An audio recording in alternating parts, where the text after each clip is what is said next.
Hi, I'm April. I am a singer-songwriter and music teacher, and I have been getting a ton of requests lately to do a video on beginner piano.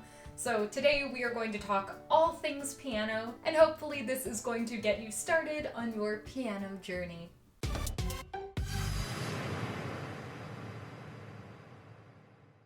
If you don't have a piano at home, that's totally fine. I'm going to link a virtual piano in the description below, so hopefully you find that just as helpful. And as a quick disclaimer, I also definitely recommend finding a piano teacher in your area, or, if the quarantine is still happening when you're watching this video, then find an online teacher. But one-on-one lessons are an amazing way to become the best piano player that you can be. So let's get started. So first we're going to get started by talking about the musical alphabet, which is pretty much exactly the same as the regular alphabet, just with a couple of tweaks. The first tweak makes things a whole lot easier, which is that when we get to the letter G, it just sort of ends. And we actually just start over back at A. So it'll go A, B, C, D, E, F, G, and then all the way back to the beginning, back to A. So if you were to play that on the piano, it would look like this. A, B, C, D, E, F, G, and back to A. So you'll notice that I only played the white notes on the piano, and there are a ton of other notes on the piano as well, and they are our beautiful black keys. Now we're not going to go too deep into these black keys today because I think it's really nice to start with just the white ones. But if we're adding to our musical alphabet, just know that the black keys are sort of little in-betweens. So after A, you'll get A sharp. And after C, you'll get C sharp. But again, we're not going to dive too deep into that today, and maybe I will make another video later if you are interested in learning about more of this stuff. But if you're feeling a little impatient and you just want to play those black keys right now, they're actually really great for improvisation. And the reason for that is that they just always sound good, like no matter what. So if you just go ahead and play whichever black keys you feel like,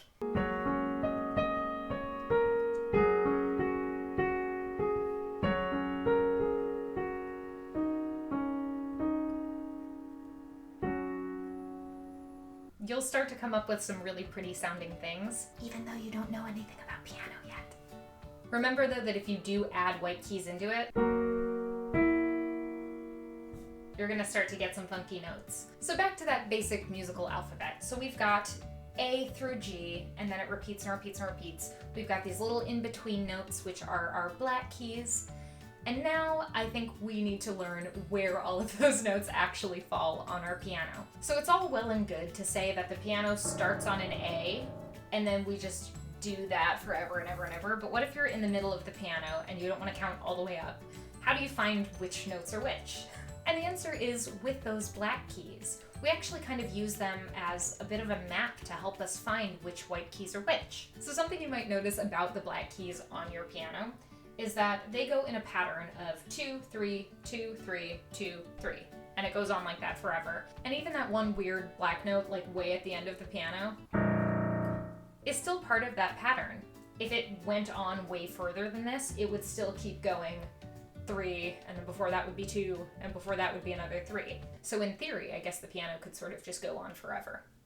So there are lots of different ways that you can memorize where all of the spots are on this keyboard. But what I'm going to do is I'm going to find any group of 2 black keys. I think the ones right in the middle are a really good option. And we're just going to learn in pieces. So the notes surrounding those 2 black keys are C, D, and E. I don't know whether this is because I work with kids or whether it's because I am a very visual learner, but for me, I like to remember these as cat, dog, and elephant. So if it helps you to remember these 2 black keys as the walls of a doghouse, and that the dog lives directly in the middle, then go for it. I think any aid that you can find that'll help you figure out where the notes are is great. Now, if you liked that, you can do the same concept with a group of 3, and remember that the garage is on the left and the apartment is on the right of the big house. Or if you're rolling your eyes right now, you can just remember, gah! Though if you rolled your eyes at the first thing, the second thing probably also made you roll your eyes. From there, you can just memorize where all the other notes are, or come up with more visual cues, but I think those are a great place to start. Okay, so I know that the words reading music sound really, really scary. So we're only gonna do a tiny bit of it today, and I promise it's going to be super easy and you're going to have fun doing it because I am going to make you have fun doing it. But all we're gonna do is remember where 3 notes are, and I think you can handle it. You're gonna be great. So the notes we're gonna start with are C, D, and E. So just like we did when we were looking at the placement of the notes on the piano, we're gonna remember cat, dog, and elephant because I think animals are cute and nice. And because we're talking about animals, why don't we learn how to play Mary Had a Little Lamb? So now I want you to test yourself. If you're looking for the dog on your piano, what do you need to look for? If you said the doghouse, then you are absolutely right. Or if you said the 2 black keys next to each other, that is also totally right. So now just remember that C is to the left and E is to the right of that doghouse, because cats don't want to be in a doghouse and elephants can't really be in a doghouse. I don't know if that's helpful. Again, I'm just here to impose my thoughts on you. So now when we look at this sheet music, I know it looks really scary and intimidating. I promise it won't be in like 2 minutes. We're not just gonna look at it like it's a bunch of lines and a bunch of dots, because all of that sounds really big and scary, and instead, we are going to imagine a tree. Now when you look at this beautiful tree that I've drawn here, I want you to envision that these lines are just branches on the tree. Easy peasy? I thought so. So we're just going to imagine those animals, the cat, the dog, and the elephant, as they relate to this tree. C for cat. Cats are really short, and they have whiskers. So which one of these looks really short and has a whisker across its face? This one. Now, which of these animals is a little bit taller, but maybe still can't reach the tree, but doesn't have a whisker? This one. Beautiful. And of course, our last one, the elephant, is tall enough to reach the bottom branch of that tree. So, do you feel like you're ready to try it? We'll play it together, we'll see how it goes. It's gonna be great. And if you don't get it right away, it's not a big deal at all. You can just go back, you can try it again, you can mute me and try to read it by yourself and pause the screen, do whatever you need to do. But I think you can totally do it and you're gonna be just fine. So take a sec and think about what that first note would be.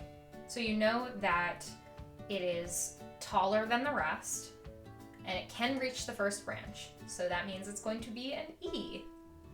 And the second one we know is a little bit shorter, so it's going to be D. This one has a whisker, so it is C. And then we can keep doing that for the rest of the song. So we've got E, D, C, D, E, E, E, D, D, D, E, E, E, E, D, C, D, E, E, E, E, D, D, E, D, C. Amazing! If you found that really difficult, that is okay, it's totally normal. And you can just go back and try it again, because you're gonna get there and it's gonna be just fine. But if you did get it, congratulations! You have just read sheet music, what? That is a huge deal, and you should really be proud of yourself, because it is something that people really dread and are really afraid of. So from there, if you want to incorporate rhythm, you can start thinking about different note values. For instance, if you see a note that is colored black inside of it, that note is just going to be worth 1 beat. So you would count 1. If you see one that is clear in the middle, or that's just a circle with a line, that one's going to be 1, 2. And if you see one that is just a big circle, like the one right at the end of this song, 1, 2, 3, 4. And that's really all you need to know about those. So if you wanted to go back and try it again, you can just pause the video at that spot and just play to your heart's content. Go ahead and try it with that rhythm. So the last thing we're going to tackle today is chords. So I'm not going to go through every chord shape because that would take an insane amount of time, but I am going to link to a video I made a while ago about vocal warm-ups and also tackles every single major chord. So in this video, we're just going to tackle one chord shape, but that one chord shape is going to open a whole world of chords. So you'll be able to play 7 different chords, and those chords will translate to just a ridiculous number of pop songs, which we'll talk about in a little bit. So the shape looks like this.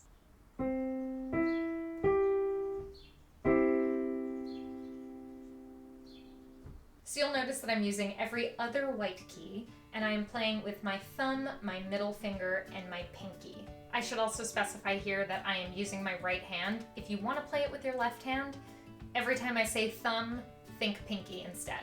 So it's just backwards. When you play this chord shape, make sure that your hand isn't flat on the piano. Make sure that it's not like a giant claw and that your whole arm isn't raising up.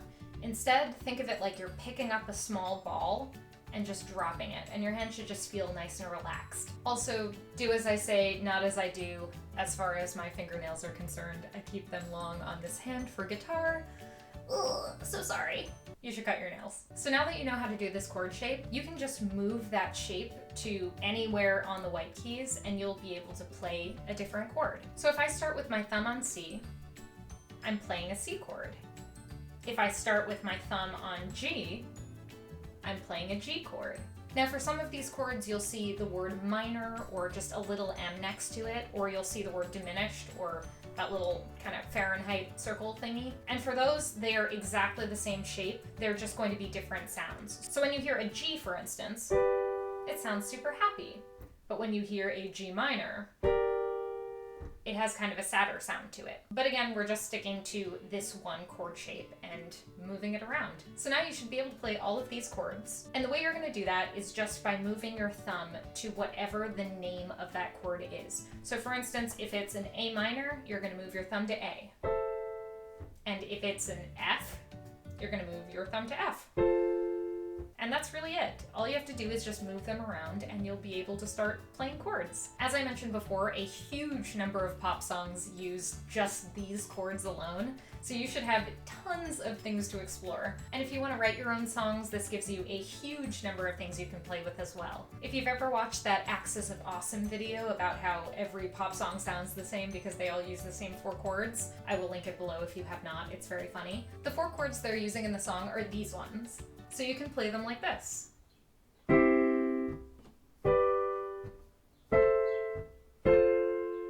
So now you know how to play chords, you know how to read a little bit of sheet music, and you know where all of the notes are on the piano, or at least I hope you do.